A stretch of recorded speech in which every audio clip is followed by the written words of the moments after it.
Bienvenidos a esta nueva tutoría. El día de hoy vamos a revisar el tema de las pruebas diagnósticas para el bienestar fetal. Estas son algunas de las referencias que utilicé para realizar esta presentación y ya con esto dicho podemos empezar con el tema. Entonces es importante empezar sabiendo las metas de la evaluación fetal. Tenemos dos. La primera es identificar a los fetos que tengan un riesgo de muerte intrauterina o que tengan riesgo de desarrollar complicaciones neurológicas por hipoxia crónica. Y la segunda va a ser intervenir para prevenir que estos eventos adversos ocurran en la medida de lo posible. Ya con las metas claras debemos saber a quiénes le vamos a indicar estos exámenes. En general se va a ordenar a todos los embarazos que tengan un riesgo de muerte fetal, pero la COG lo que hace es que nos da las indicaciones muy claras de acuerdo a 4 categorías. Dentro de las fetales vamos a tener la restricción del crecimiento intrauterino, la gestación múltiple, la disminución de los movimientos fetales y las anomalías fetales o aneuploidías.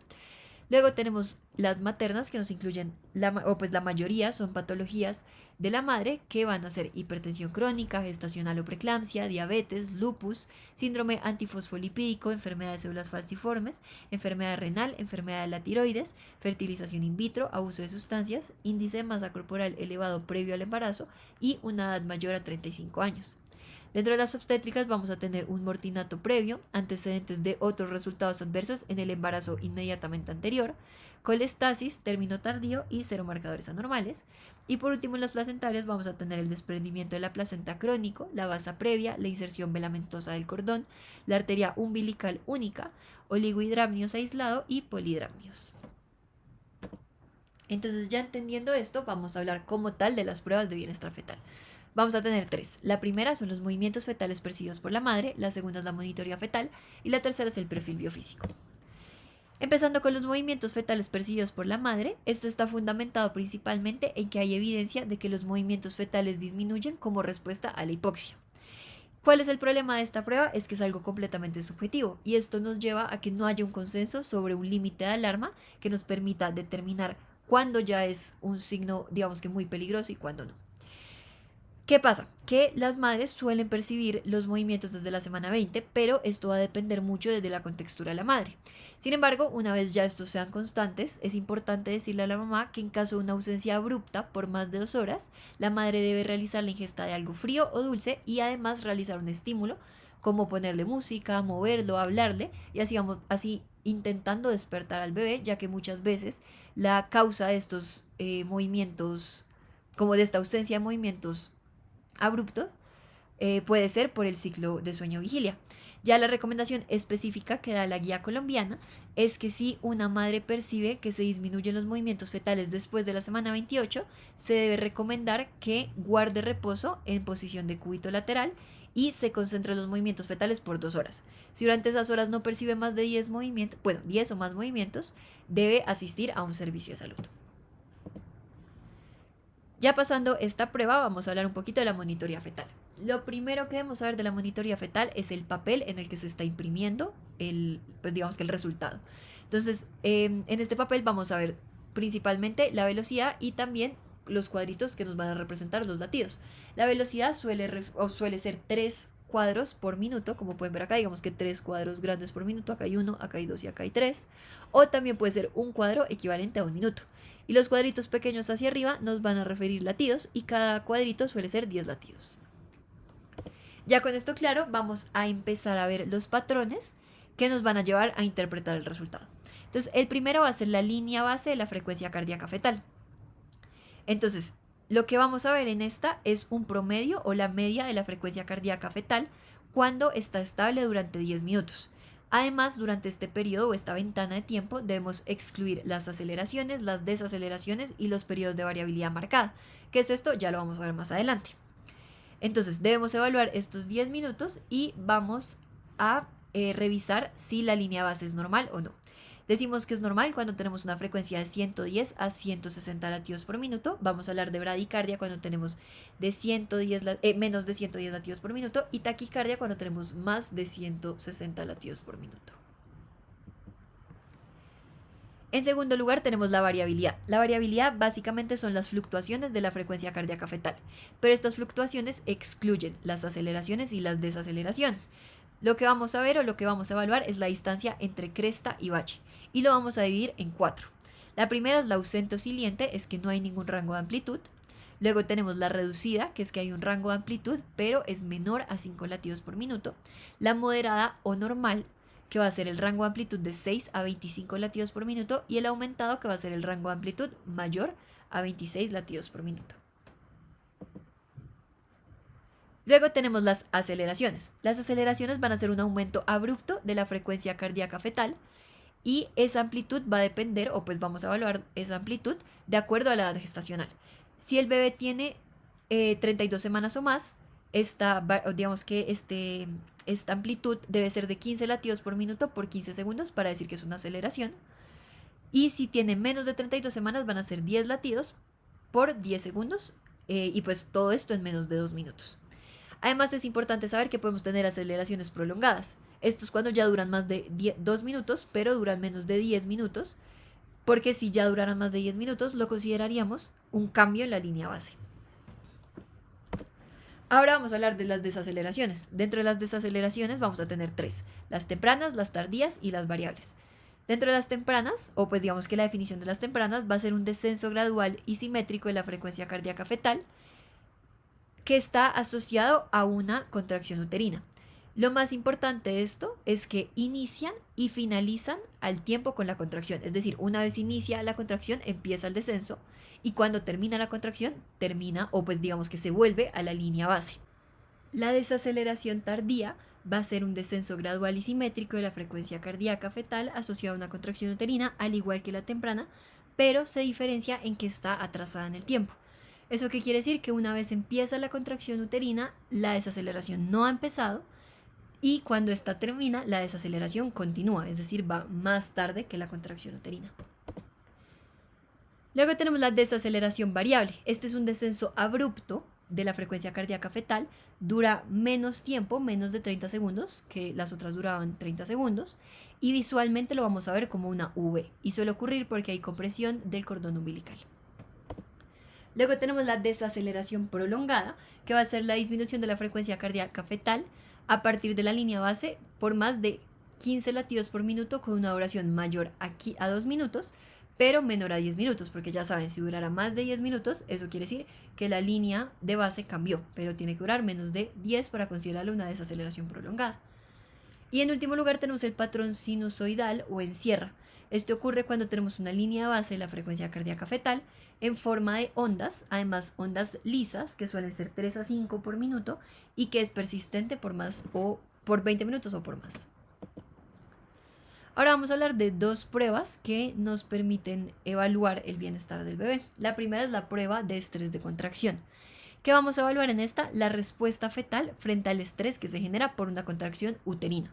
Entonces, ¿qué pasa? Que a medida que aumenta la presión del líquido amniótico por las contracciones uterinas, la presión miometrial va a exceder la presión de colapso de los vasos que atraviesan el músculo uterino. Esto que nos va a causar que se reduzca el flujo de sangre hacia el espacio intervelloso. Básicamente van a ocurrir periodos breves de intercambio de oxígeno alterado.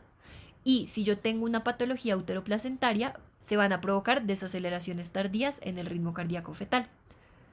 Lo que debemos hacer para esta prueba es evaluar el ritmo cardíaco fetal y las contracciones uterinas simultáneamente a través de un monitor externo. ¿Qué debemos ver para estar seguros de que estamos realizando la prueba bien? Que hayan 3 contracciones espontáneas, por lo menos durante 40 segundos, o que cada contracción dure 40 segundos o más durante 10 minutos.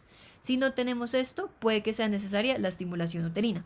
Dentro de la estimulación uterina vamos a tener 2 cosas. La primera es la estimulación en los pezones y la segunda es la oxitocina diluida. Entonces, primero para la oxitocina se va a hacer una infusión intravenosa diluida en una velocidad de 0.5 miliunidades por minuto y esto lo vamos a duplicar cada 20 minutos hasta que tengamos un patrón de contracciones satisfactorio. Y lo que vamos a hacer en la estimulación del pezón es inducir las contracciones uterinas a través del frote del pezón por 2 minutos o hasta que comience la contracción. Y se ha visto que la estimulación del pezón por 2 minutos induce ese patrón ideal que estamos hablando de 3 contracciones de 40 segundos durante 10 minutos. En esta diapositiva pueden ver un cuadro que define la interpretación de esta prueba. Vamos a tener, primero, que sea negativa si no hay desaceleraciones variables tardías o significativas. Positivo si tenemos desaceleraciones tardías después del 50% o más de las contracciones. Sospechoso ambiguo si tenemos desaceleraciones tardías intermitentes o desaceleraciones variables significativas. Hiperestimulante ambiguo, que son desaceleraciones del ritmo cardíaco fetal que se producen en presencia de las contracciones más frecuentes, más frecuentes que cada 2 minutos o que duran más de 90 segundos. Y por último, el insatisfactorio, que es cuando tenemos menos de 3 contracciones en 10 minutos o no hay un trazado interpretable. Ahora tenemos la prueba sin estrés. Esta prueba se basa en la hipótesis de que el ritmo cardíaco de un feto que no tiene acidosis causada ya sea por hipoxia o depresión neurológica se acelera temporalmente en respuesta al movimiento fetal. Entonces los movimientos fetales durante esta prueba los vamos a identificar por la percepción materna y los vamos a registrar. Y a medida que se desarrolla la hipoxia, las aceleraciones del ritmo cardíaco fetal van a disminuir. Entonces vamos a tener que es normal cuando tenemos 2 o más aceleraciones que alcancen un máximo de 15 latidos por minuto o más durante 15 segundos o más y que todas ocurran dentro de los 20 minutos después de haber empezado la prueba. Y es importante saber que si no tenemos este resultado, es decir, que si tenemos un resultado normal, no siempre va a ser un signo de alarma porque puede estar relacionado a que el feto esté dormido. Aquí podemos ver la interpretación de los patrones de la monitoría fetal. Entonces es importante saber que hay 3 categorías. La que se deben aprender es la COG1 y la COG3. ¿Por qué? Porque la COG2 van a ser todos los trazados que no son a COG1 o a COG3. Entonces dentro de la COG1 es todo lo normal. ¿Eso qué nos quiere decir? Que tenemos una línea basal de 110 latidos por minuto, de 110 a 160 latidos por minuto, que tenemos una variabilidad moderada, que no tenemos desaceleraciones tardías o variables y que puede o no tener desaceleraciones tempranas y aceleraciones. Y ya la COG3 va a ser que tenemos ausencia de variabilidad en adición con desaceleraciones tardías recurrentes o desaceleraciones variables recurrentes o bradicardia, o también que el paciente tenga un patrón sinusoidal. Aquí tenemos un mapita muy, digamos que conciso, donde se explica el manejo de acuerdo a la categoría o a la COG que le hayamos dado al trazado. Si tenemos una COG1, vamos a continuar el embarazo normal o pues el trabajo de parto de manera normal. Si tenemos una COG2, debemos iniciar maniobras de reanimación intrauterina.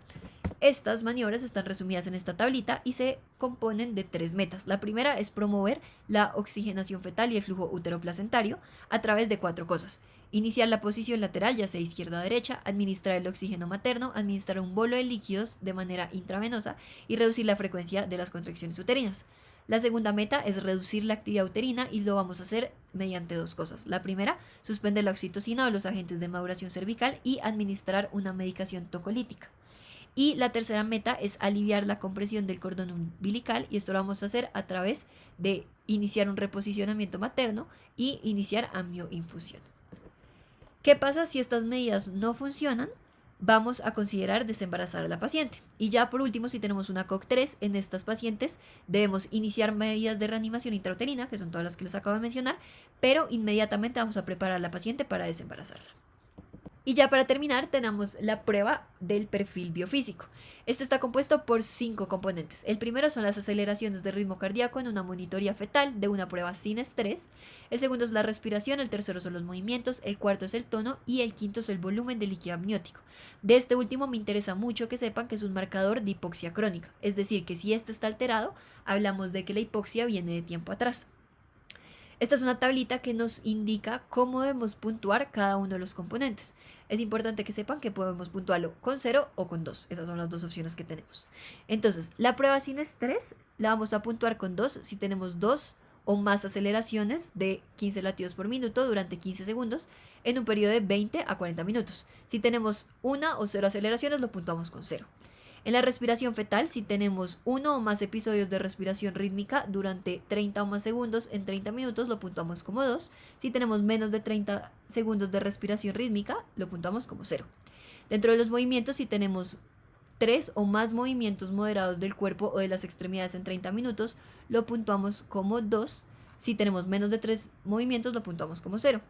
En el tono fetal, si tenemos 1 o más episodios de extensión de las extremidades que tengan un retorno a la flexión posterior, lo puntuamos como 2. Y si tenemos 0 eventos, lo vamos a puntuar como 0.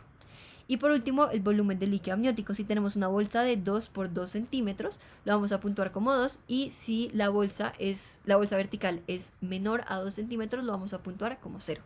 Entonces, todo esto que nos quiere decir que como cada variable tiene 2 puntos, lo normal o el puntaje más alto va a ser 10.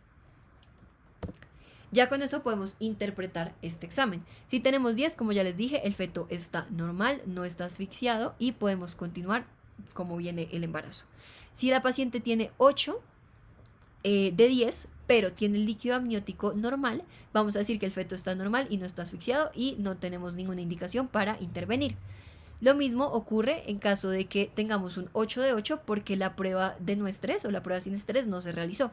Ahora, si yo tengo un 8 de 10, pero esto es a expensas de la afectación o pues de la alteración del líquido amniótico, vamos a tener que se clasifica como una sospecha de asfixia fetal y como hablamos, al ser alterado el líquido amniótico es crónico, entonces una sospecha de asfixia fetal crónica y allí se debe inducir el parto. Si tenemos 6, vamos a decir que es una posible asfixia fetal y ya debemos tomar una conducta a seguir. Entonces lo importante acá es que si el líquido amniótico es anormal, podemos inducir el parto. ¿Por qué? Porque nos está hablando de algo crónico. Si el líquido amniótico es normal y tiene más de 36 semanas y el cuello está favorable, podemos inducir el parto. Si se repite la prueba y la prueba da de nuevo 6 o menos, inducimos el parto. Y si se repite la prueba pero da más de 6, podemos observar y no inducir el parto, sino seguir, digamos que otra especie de protocolo. Si tenemos que el puntaje fue de 4, ya clasificamos al feto como una asfixia fetal probable y es importante repetir la prueba el mismo día y si la puntuación es menos de 6, inducir inmediatamente el parto. Y por último, si es de 0 a 2, ya estamos hablando de que la asfixia fetal es casi segura y se debe inducir el parto.